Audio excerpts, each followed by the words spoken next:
In preparation for 28 Years Later, I decided to watch 28 Days Later for the first time in a long time. When I first saw the movie over a decade ago, I honestly didn't really care for it.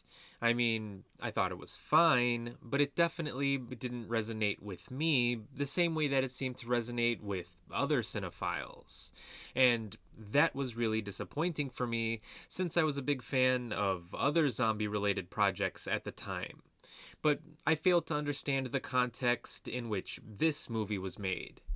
Now, after years of expanding my knowledge of cinematic history, I have a much better understanding of Danny Boyle's directorial style, of low budget independent filmmaking, of British cinema in general, and of the huge role that 28 Days Later played in reinvigorating the zombie genre.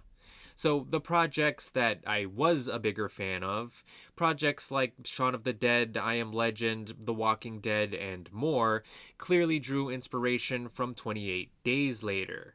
And having that knowledge made it hard for me not to respect the movie. But respecting the film is one thing, enjoying it is something else entirely. So, what did I think about the movie after all of these years? I really liked it. The opening sequence immediately gives the film a frantic and kinetic energy that never lets up. Even as the characters traverse a barren and desolate London and realize that they are truly alone in this once bustling city, the movie always maintains a certain level of intensity. There's danger lurking around every corner, and that danger allowed the film to break into an action sequence at any given moment. In a split second, hordes of infected could be chasing their unsuspecting victims, which gave the characters and the audience an unshakable sense of uneasiness. It was hard for anyone to ever truly feel safe, since hordes of infected could just come out of nowhere. But when they did show up, their presence made every sequence feel exciting, chaotic, and incredibly memorable.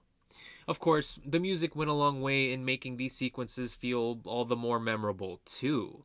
Both the soundtrack and John Murphy's score are really damn good. And the cast is pretty solid as well, which should come as no surprise, given how Cillian Murphy, Naomi Harris, and Brendan Gleeson are all very well respected actors now. But it's important to remember that they were all relatively unknown actors at the time, because their unknown status made the movie feel like it was filled with real people. It helped ground the story with a certain sense of realism. The way the movie was shot helps sell the realism too. 28 Days Later was one of the first films to ever be shot digitally, and the digital cameras that were used almost makes the movie feel like a found footage film. But my biggest issue with the movie, which is the same problem that I originally had with it, is that the camera quality is so low.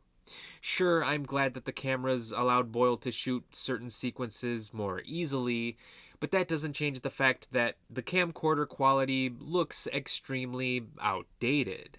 My 70-inch 4K TV made the movie look like it was shot on a potato. But the camera quality didn't prevent me from enjoying this cult classic. The tone, the energy, the uncertainty, everything really worked for me. I could finally see how this film had a lasting impact on the entire zombie genre. And it was especially interesting to watch it after the COVID-19 lockdowns of 2020. I remember when Chicago looked just as barren as London did in this movie. It was a ghost town.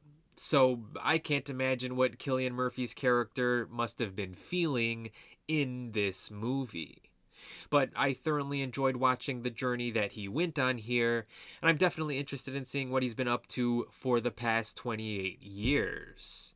So, 28 Days Later, even if it doesn't look as good after all of these years, would definitely get a recommendation from me. But be sure to let me know what you thought about 28 Days Later, and as always, thanks for watching.